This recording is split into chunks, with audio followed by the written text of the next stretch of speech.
Does that look like the sort of trouble you've run into before working with particle board or wood sheet like this? Well, we've got help for you in the form of some really cool new techniques. A simple one is just using glue to put the pieces back together. You can get yourself some cling film or plastic wrap, lay it on top, and then hold it together in a vise. Yep, force the little bits of excess out, and then when you're sure it's dried, scratch away the excess, use a color marker to fill in the cracks, and almost good as new.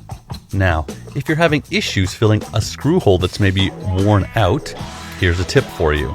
You can use wood filling putty. There are a number of them out there. Find one that's going to suit your purposes, obviously. Force it into the screw hole place, lay the screw back in, and what you're going to do is mold around it to fit the space. Make sure you shave it down. You're going to want to make sure it's nice and flush. And before I forget, please always be wearing gloves. You're going to get yourself into not a sticky situation, but a really irritating situation if your finger ends up stuck to your fix-it project. Once this stuff is hardened, use an Allen key or a relevant screwdriver to remove the screw, and then you can paint over this hardened putty in an appropriate color. Almost, again, good as new. The same sort of putty can be used to fill the joins, if they're imperfect, between two planks. Here's a common one. You catch the edge and the end snaps off. Well, there are all sorts of cool products out there you can use, including something like this, a beaded quick dry glue, again more wood glue. You can also fill it with a number of different surprising substances. Staples, if you can imagine it. Heat them down, melt them into place, and then you can glue over them with some of this quick dry glue. Make sure you've got the right color here. It hardens really, really quickly. And then essentially what you can do is, use an iron to melt it down again with some baking sheet there or wax paper so that it doesn't stick.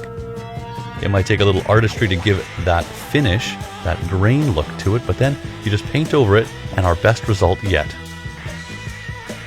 Have you ever made a big mistake while boring a hole out in a cabinet door? Well, no worries, we've got you in this situation. One of the best things you can do is mix a bit of vinyl spackle or the water-soluble putty with some of the sawdust from the actual door to match color, or of course you can use different colorings. Fill that space partially at first, and then what you're going to want to do, is lay a vise over top, allowing yourself to fill the small spaces. Otherwise, what you can do is cut yourself a piece of ring to the size of the hole that you were boring, and then around it, you can actually pour that mixture of sawdust and paste into the surrounding area. Really, really cool. Retains the shape of the cabinet fixture you're going to fire back in place.